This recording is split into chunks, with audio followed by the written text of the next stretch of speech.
Hello everyone, welcome to my channel. Today we are going to discuss another chapter which is principle of inheritance and variation. Starting में कुछ questions दे रखे हैं NCERT में, चलिए शुरू करते हैं.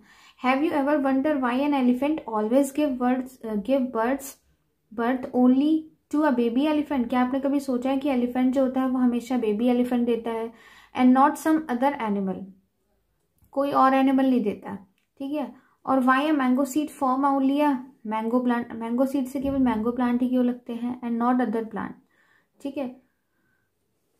Given that they do are the offspring identical to their parents, क्या जो ऑफस्प्रिंग होते हैं वो पेरेंट के बिल्कुल आइडेंटिकल होते हैं, और do they show differences in some of their characteristic, या फिर वो अपने पेरेंट्स से डिफर भी करते हैं, ठीक है. Have you ever wonder why siblings sometimes look so similar of each other? क्या आपने कभी सोचा है कि सिबलिंग्स जो होते हैं कभी कभी एक दूसरे से बिल्कुल सेम टू सेम दिखते हैं और समटाइम्स इवन सो डिफरेंट, और कभी कभी वो बिल्कुल अलग ही दिखते हैं. These and several related questions are dealt with the scientifically in a branch of biology known as genetics. इन सारे क्वेश्चंस के आंसर जो है वो हमें जेनेटिक्स में मिल जाएंगे, ठीक है. ये जेनेटिक्स जो है वो बायोलॉजी की एक क्लास है, ब्रांच है. This subject deals with the inheritance, ये सब्जेक्ट जो है वो इनहेरिटेंस से डील करता है, as well as the variation the variation of the character from parent to offspring.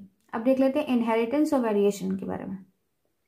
तो इनहेरिटेंस क्या होता है? Inheritance is a process by which characteristics are passed on from parent to progeny. Inheritance वो process है जिससे क्या होता है, कैरेक्टर्स जो होते हैं वो पास्ड होते हैं पेरेंट टू प्रोजेनीज में. It is a basis of heredity, ये जो है बेसिस है, ये हेरिडिटी का बेस है, ठीक है.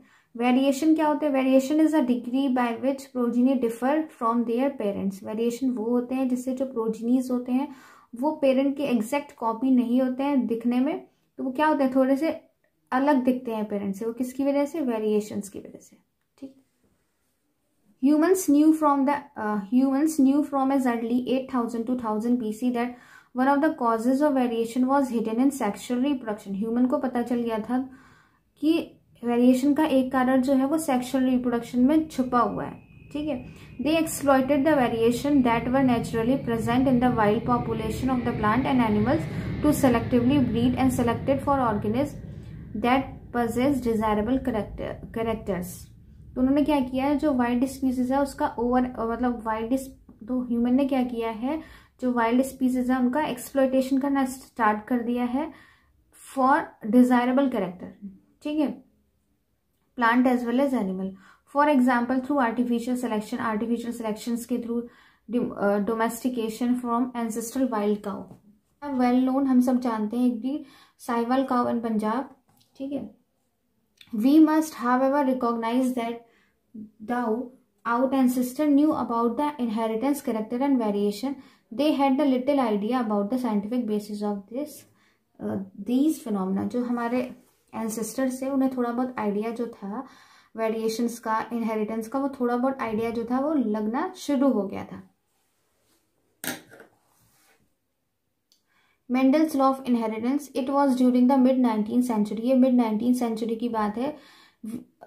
It was during the mid 19th century that headway was made in the understanding of inheritance. Mid 19th century में तक आते आते लोगों को इनहेरिटेंस के बारे में थोड़ा थोड़ा आइडिया लग गया था. Gregor Mendel conducted hybridization experiment on garden pea. Gregor Mendel ने क्या किए थे, हाइब्रिडाइजेशन एक्सपेरिमेंट किए थे गार्डन पी के ऊपर फॉर 7 years, 1856 से 1863. ये डेट भी इंपॉर्टेंट है. And propose the law of inheritance. Experiment करने के बाद उन्होंने एक लॉ दिया था, law of inheritance in living organism. जो इन्वेस्टिगेशन के दौरान उन्होंने मैथमेटिकल लॉजिक और स्टैटिस्टिक्स का यूज किया था बायोलॉजी के अंदर. His experiment had large sampling size. उनके जो एक्सपेरिमेंट थे उसका जो साइज था वो बहुत बड़ा था, which gave great credibility to data that he collected, जिससे उनके डेटा को ज्यादा क्रेडिबिलिटी मिलती है, ठीक है. Also experiment on successive generation of the test plant prove that his result pointed general rules of inheritance rather than the unsubstantiated ideas. और उन्होंने क्या किया था, अपने जो एक्सपेरिमेंट किए थे वो सक्सेसिव जनरेशन्स में किए थे, ठीक है, एक जनरेशन में नहीं, बहुत सारे जनरेशन में उन्होंने एक्सपेरिमेंट किए थे। Mendel's investigation characteristic in the garden pea plant that were manifested as two opposite trait, example tall and dwarf plant। Mendel ने अपने एक्सपेरिमेंट के दौरान दो अपोजिट ट्रेट्स को लिया था, जैसे कि टॉल एंड ड्वार्फ प्लांट, लंबे और बौने पौधे, येलो और green seeds. This allowed him to set up the basic framework. ये क्या था? उनका बेसिक फ्रेमवर्क था for inheritance, which was expanded by the later scientist. जो बाद में जो साइंटिस्ट आए थे उन्होंने क्या किया था? इसे एक्सपेंड किया था। All the diverse natural observation and the complexity inherited in them. इन्होंने क्या किया था? बेसिक कैरेक्टर्स लिए थे, लेकिन जो बाद के जो साइंटिस्ट आए थे उन्होंने और इन कैरेक्टर्स के अलावा और भी चीजें अपने एक्सपेरिमेंट में एक्सपेंड की थी। Mendel conducted such artificial pollination, cross pollination experiment using several true breeding pea plant. Mendel ने क्या किया था? अपने एक्सपेरिमेंट के दौरान पॉलिनेशन कराया था, क्रॉस पॉलिनेशन करने के बाद उन्होंने ट्रू ब्रीडिंग पी प्लांट की एक लाइन बना ली थी। मतलब सेल्फ पॉलिनेशन कराते कराते ट्रू ब्रीडिंग पी लाइन बना ली थी। True breeding line is one that having undergo continuous self pollination. True breeding line क्या होती है? जब कंटिन्यूस सेल्फ पॉलिनेशन कराते हैं तो उससे ट्रू ब्रीडिंग लाइन जनरेट हो जाती है। Show the stable trait of inheritance and expression for several generation. Mendel selected 14 true breeding plants varieties. Mendel ने क्या किया था? 14 ट्रू ब्रीडिंग प्लांट वेराइटीज को लिया था as a pair which were similar except for one character, जो कि similar थे एक एक कैरेक्टर को छोड़ के। विल कॉन्ट्रास्टिंग ट्रेट क्या लिए थे? कॉन्ट्रास्टिंग ट्रेट लिए थे, अपोजिट ट्रेट लिए थे एक तरीके से। Some of the contrasting trait selected were smooth और रिंकल सीड, ठीक है, येलो और ग्रीन सीड, स्मूथ और इन्फ्लेटेड सीड, ग्रीन और येलो पॉड्स एंड टॉल और ड्वार्फ प्लांट्स, ठीक है। ये सारे जो कंट्रास्टिंग ट्रेट थे वो मेंडल ने अपने एक्सपेरिमेंट के अंदर यूज किए थे। यहाँ पर एक टेबल रखी है, उस टेबल को भी देख लेते हैं। स्टेम हाइट कैसे ली थी? Tall and dwarf. Flower colour violet and white. Flower position axial and terminal. Pod shape जो था इन्फ्लेटेड कॉन्स्ट्रिक्टेड। पॉड कलर जो था green and yellow. Seed shape जो था वो round and wrinkle. Seed colour जो था round and green. Inheritance of one gene. Let us take the example of one such hybridization experiment. चलिए यहाँ पर कुछ एक एग्जांपल देख लेते हैं जो मेंडल के द्वारा किया गया था। Mendel where he cross tall and dwarf pea plant. Mendel ने क्या किया था? क्रॉस करवाया था tall and dwarf pea plant के बीच, ठीक है, इनहेरिटेंस का क्रॉस कराया था of one gene. He collected the seed produced as a result. Mendel observed that all F1 progeny plant were tall. Mendel के ऑब्जर्वेशन से उन्हें पता लगा कि F1 जनरेशन के सारे जो प्लांट थे वो कैसे थे? टॉल थे। Like one of its parent, मतलब एक टॉल एंड ड्वार्फ के बीच में कराया था तो सारे जो प्लांट प्रोड्यूस हुए थे वो एक पेरेंट से मिलते थे, मतलब टॉल थे। नन वर ड्वार्फ, एक भी जो ऐसा प्लांट नहीं था जो ड्वार्फ हो। He made similar observation for the other pairs of trait. He found that the F1 always resemble either one of the parent. उन्होंने ऐसे ही और भी कैरेक्टर्स लिए थे, फिर उन्होंने पाया कि F1 जनरेशन के जो सारे प्लांट्स हैं वो एक ही पेरेंट से रिजेंबल करते हैं, and that the trait of the other parent was not seen in them. लेकिन प्लांट का जो कैरेक्टर था वो एक्सप्रेस नहीं हो रहा था फर्स्ट प्रोजीनीज में। Mendel then self pollinated the tall F1 plant. Mendel ने फिर क्या किया? F1 जनरेशन के दौरान जो प्लांट्स थे उन्हें सेल्फ पॉलिनेशन करने दिया। टू हिज सरप्राइज फाउंड, उन्हें सरप्राइज मिला that in the filial 2 generation some of the offspring were dwarf. जब उन्होंने F1 जनरेशन का सेल्फ पॉलिनेशन कराया तो उन्हें देखने को मिला कि F2 जनरेशन में कुछ प्लांट्स जो थे वो ड्वार्फ थे। The character that was not seen in the F1 generation, जो कैरेक्टर्स F1 जनरेशन में नहीं दिखने को मिले वो सेकेंड जनरेशन में दिखने को मिले। The proportion of the plant that were dwarf were 1/4 of the F2 plant, ठीक है, while the 3/4 of the F2 plants were tall. जो 1/4 थे वो कैसे थे? ड्वार्फ थे, और 3/4 जो थे वो कैसे थे? टॉल थे। ये F2 जनरेशन की बात हो रही है। The tall and dwarf traits were identical to their parents type and did not show any type of blending. ये जो tall and dwarf plant जो प्रोड्यूस हुए थे F2 जनरेशन में वो अपने पेरेंट्स से रिजेंबल करते थे, उनके बीच में ब्लेंडिंग नहीं थी, मतलब या तो सारे के सारे टॉल थे या फिर ड्वार्फ थे, मतलब बीच की हाइट वाला कोई भी नहीं था। That is all offspring were either tall और dwarf, none were of in between the height, वही बताया मैंने। Similar results were obtain with the other traits that he study, similar results उन्हें और भी ट्रेड्स को लेने के बाद मिले। Only one of the parental trait were express in F1 generation, केवल एक ही ट्रेट जो था वो एक्सप्रेस कर रहा था F1 जनरेशन में, while at the F2 stage both of the traits were expressed in the proportion 3:1, और F2 जनरेशन में क्या हो रहा था, दोनों ट्रेट एक्सप्रेस्ड हो रहे थे with the proportion of 3:1।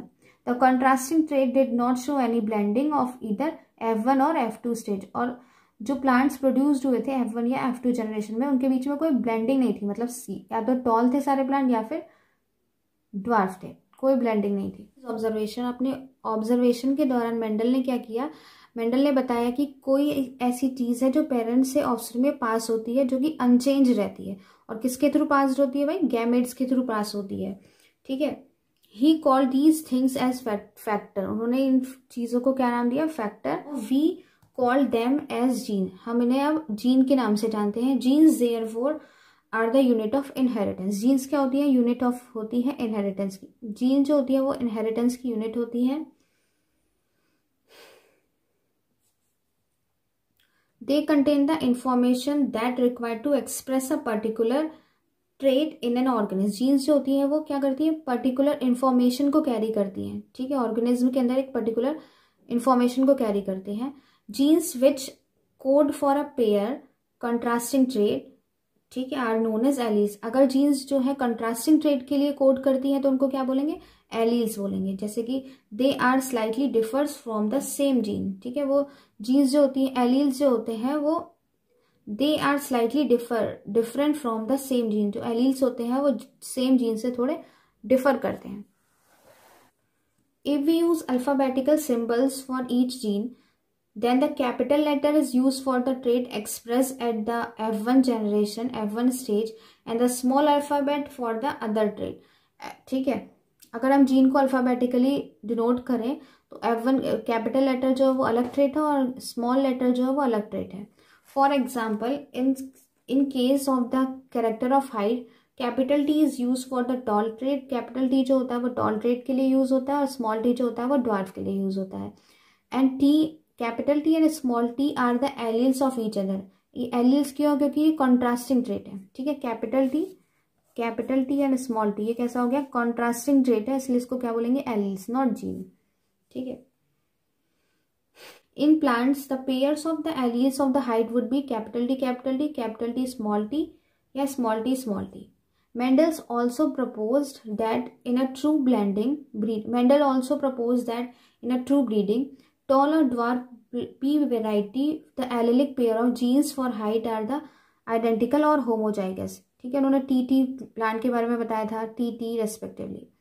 TT and capital T and small t are the called a genotype, ये क्या है भाई, capital T and small t क्या जीनोटाइप है।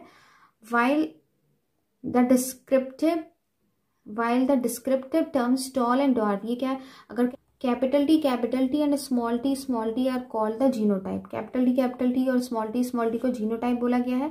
while the descriptive terms tall and dwarf as the phenotype, tall and dwarf क्या इसका phenotype है। Mendel found the phenotype of the F1 heterozygous TT to be exactly like the TT, Mendel को जो F1 generation में जो plant Mendel को जो F1 generation में हेट्रोजाइगस मिले थे, हेट्रोजाइगस जो प्लांट मिले थे TT, वो एग्जैक्ट सेम था TT प्लांट के, ठीक है। He propose that in a pair of dissimilar factor one dominates the other, उन्होंने अपने एक्सपेरिमेंट के दौरान ये बताया कि दोनों कैरेक्टर्स में से एक जो कैरेक्टर होता है वो डोमिनेट करता है, ठीक है, and hence it is called the dominant. उन्होंने इसे डोमिनेंट बताया, डोमिनेंट फैक्टर बताया, while the other factor is recessive, जो शो नहीं करता, जो एक्सप्रेस नहीं करता अपने आप को, उन्हें रिसेसिव कहा गया। In this case T for the tallness and dominant, capital T जो होता है वो डोमिनेंट और स्मॉल टी जो होता है वो ड्वार्फनेस या रिसेसिव होता है। He observed identical behavior for all other characters trait pairs in the study, ठीक है। It is convenient and logical to use the capital and the lower case of an alphabetical symbol to do remember this concept of dominance. उन्होंने क्या किया था, capital letter को dominant के लिए use किया था और जो स्मॉल लेटर थे उसको रिसेसिव के लिए यूज किया था. Do not use the T for tall और D for dwarf because you will find it difficult to remember whether T and D के बीच में क्या हो जाएगा, फिर कंफ्यूजन हो जाएगा. इसलिए उन्होंने क्या किया था, कैपिटल टी और स्मॉल टी को ही लिया था.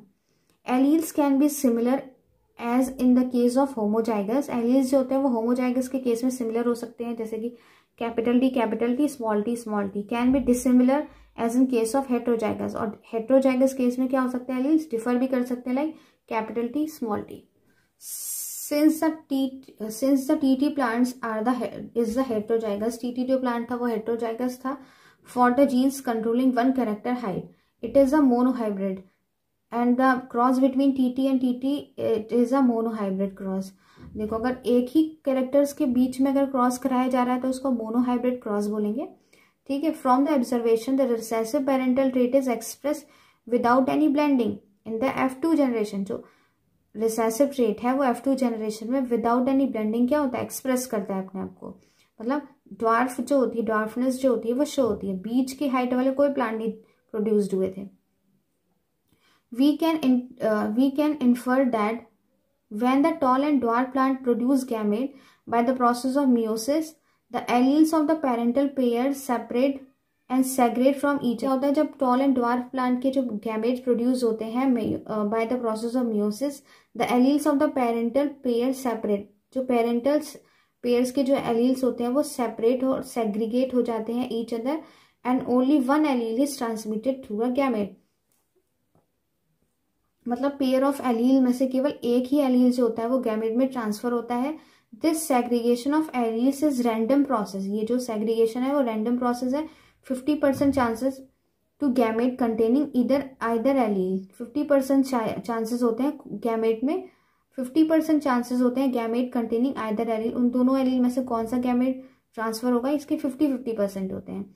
As has been verified by the result of crossing. In this way, the gametes of the tall plant TT plant have the allele T, and the gametes of the dwarf plant TT plant have the gamete allele T. मतलब pairs में से क्या जाएगा, इसमें से capital T जाएगा, उसमें से स्मॉल टी जाएगा. During fertilization the two alleles T from the one plant से through the pollen and the T from the other plant. Capital T और स्मॉल टी एक एक एलील जाएगा देन थ्रू द एग. ठीक है. एक एक एलील जाने के बाद क्या करेंगे, they united to produce zygote to have the T allele and the one T allele. क्या होगा, एक कैपिटल टी का एलील और एक स्मॉल टी का एलील मिलकर एक जाइगोट बना लेगा. In other words the hybrids have T T. तो जो हाइब्रिड प्रोड्यूस हुआ है उसका जेनेटिक मेकअप कैसा होगा, कैपिटल टी स्मॉल टी, मतलब heterozygous. Since these hybrid contain allele which express contrasting trait the plant are heterozygous. ठीक है. ये जो एलील प्रोड्यूस्ड हुआ है ये कैसा है, कंट्रास्टिंग ट्रेट है. किससे, कैसे, एक तो टॉल है एक ड्वार्फ का कैरेक्टर है, इसलिए इसको बोलेंगे heterozygous. The production of gametes by the parent, the formation of zygote, the F1 and F2 plant can be understood from the diagram called Punnett square. Action हुए गैमेट्स का जो प्रोडक्शन है, ठीक है, और फॉर्मेशन ऑफ जाइगोट जो है F1 F2 generation में, उसे हम पुनेट स्क्वायर के थ्रू जान सकते. Developed by the British geneticist Reginald C Punnett. ये जो ये बनाया गया था ब्रिटिश जेनेटिस्ट थे रेगिनार्ड पुनेट, उनके थ्रू बनाया गया था. It is a graphical representation to calculate the probability of all possible genotype. ये क्या होता है, ग्राफिकल रिप्रेजेंटेशन था जितने भी ऑफस्प्रिंग प्रोड्यूस हुए थे उनकी जीनोटाइप्स को जानने के लिए. ठीक है. The possible gamete are written as two sides. ठीक है. गैमेट्स को टू साइड्स में लिख सकते हैं. Usually top of the left column में लिखते हैं. ठीक है. All possible combination are represented in boxes. सारे जो कॉम्बिनेशन उनको बॉक्सेस में लिखते हैं. Below in the squares which generate the square output form. ये डायग्राम जो दे रखा है उसमें आप देख सकते हैं. The Punnett square shows the parental tall T male and dwarf को उन्होंने फीमेल प्लांट बताया था. ठीक है. कैपिटल टी को बताया था उन्होंने मेल और स्मॉल टी को female. The gametes produce them in F1 generation TT progeny, जो F1 जनरेशन में कौन से प्रोजीनी प्रोड्यूस हुए थे, TT progeny. The F1 plant to the genotype TT are self pollinated, ठीक है। F1 जनरेशन से जो जीनोटाइप प्रोड्यूस हुए थे उन्होंने उनको सेल्फ पॉलिनेशन करने दिया था। द सिंबल्स, ये वाला जो सिंबल है वो फीमेल का, ये वाला जो सिंबल है वो मेल के लिए यूज होता है। The F1 plant of the genotype TT when self pollination, जब F1 जो टीटी F1 प्लांट जो प्रोड्यूस हुए थे जिनका जीनोटाइप जो था वो टीटी था, उन्होंने जब सेल्फ पॉलिनेशन कराया तो क्या हुआ, produce gamete of the genotype T and T in equal proportion, ठीक है। व्हेन फर्टिलाइजेशन टेक्स प्लेस, जब इनका फर्टिलाइजेशन हुआ, the pollen grain of the genotype T have 50% of chance to pollinate egg of the genotype T. तो capital T के पास कितने percent chance होते हैं, 50% चांस होते हैं कि वो कैपिटल टी के साथ फर्टिलाइज्ड हो, as well as the genotype T, मतलब 50% चांसेस होते हैं कैपिटल टी के साथ फर्टिलाइज्ड हो और 50% स्मॉल टी के साथ। Also pollen grain of the genotype T have 50% chances to pollinating eggs of the genotype T. ऐसी स्मॉल टी जो होता है उसके पास भी 50% चांसेस होते हैं वो कैपिटल टी के साथ फर्टिलाइज्ड हो या फिर स्मॉल टी के साथ फर्टिलाइज्ड हो, as well as of the small T. From the Punnett square, it is easily seen that 1/4 of the random fertilization lead to the TT। Punnett square diagram के through आप देखेंगे कि 1/4 जो थे fertilisation के थ्रू 1/4 प्लांट जो थे वो कैसे थे, टीटी थे। 1/2 लीड टू द टीटी, वो हेट्रोजाइगस से, and 1/4 of the small T थे। Though the F1 have the genotype TT, F1 generation में जो जीनोटाइप था उनका कैसा था, capital T small T, but the phenotype character seen in the tall. But इसको क्या बोलेंगे, टॉल। क्यों बोलेंगे टॉल, क्योंकि डोमिनेंट कौन सा कैरेक्टर है इसमें, कैपिटल टी वाला डोमिनेंट है, इसलिए इसको टॉल बोलेंगे। फिनोटाइप टॉल है, genotype capital T small T है, ठीक है। 3/4 of the plant are, F2 generation की बात करेंगे, at F2 3/4 of the plant are tall, 3/4 plant जो थे वो कैसे थे, टॉल थे।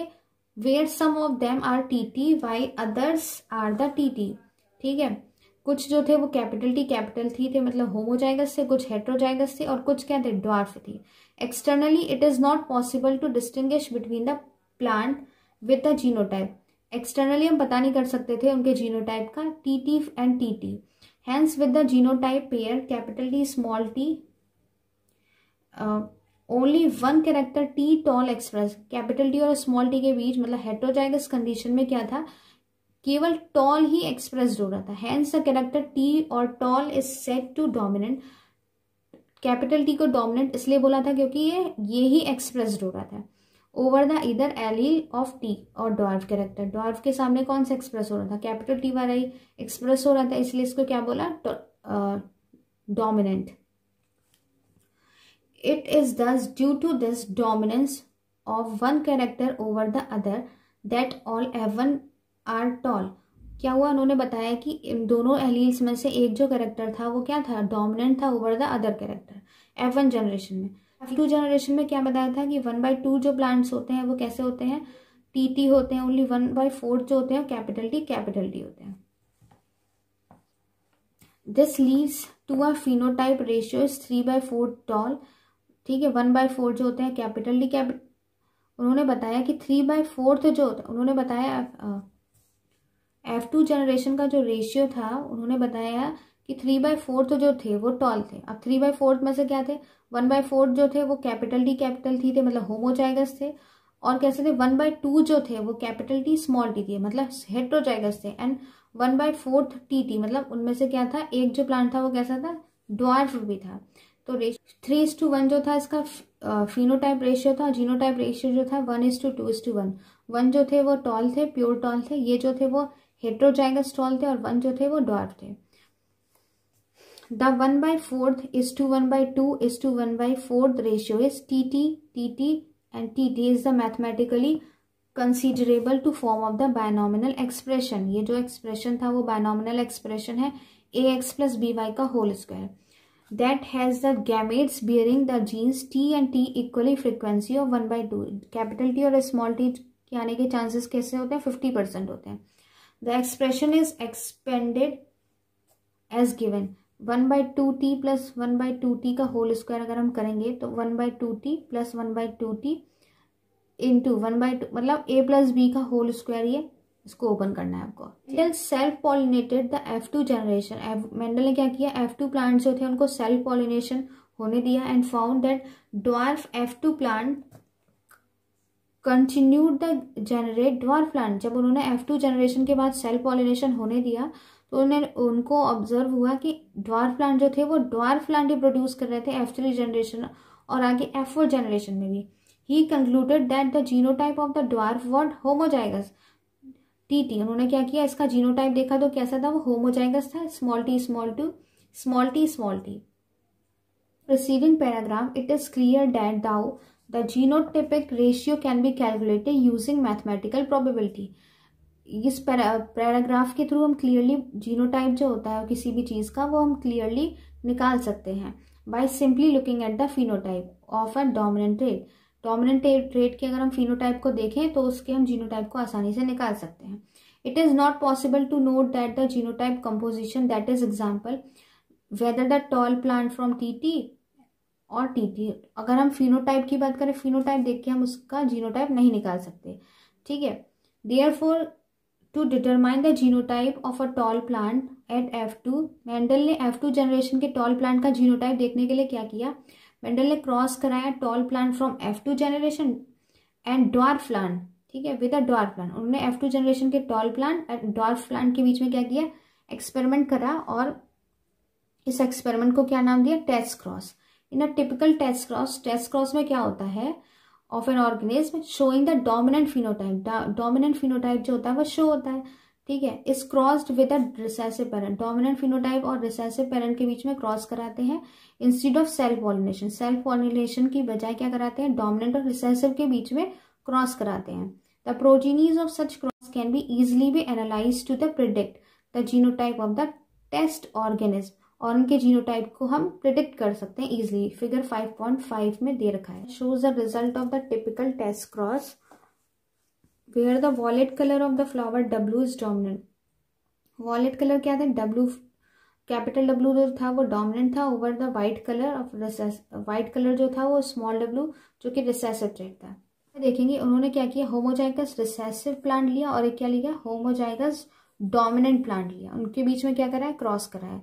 तो क्रॉस कराने के बाद क्या हुआ, F1 जनरेशन में जो सारे प्लांट्स थे वो कैसे हुए, वॉलेट कलर के हुए, ठीक है। तो वॉलेट कलर कैसा हुआ, डोमिनेंट हुआ ओवर द वाइट कलर, ठीक है। मन के थ्रू जो प्लांट जनरेट हुए थे, प्रोड्यूस हुए थे, उनके कैरेक्टर को लिया उन्होंने, एक कैरेक्टर कैपिटल W और होमोजाइगस रिसेसिव ट्रेट को लिया। फिर देखते हैं होमोजाइगस रिसेसिव ट्रेट को लिया, फिर देखते हैं क्या हुआ, कैपिटल W स्मॉल w। तो जो कैपिटल W स्मॉल w वाला कैसा हुआ, ये पर्पल कलर का हुआ, वॉलेट कलर का हुआ।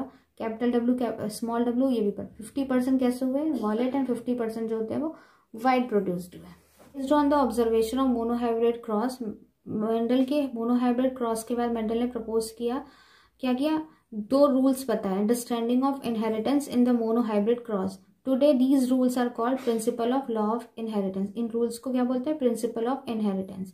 The first law of dominance, first law जो था वो law of dominance, and the second law is law of segregation.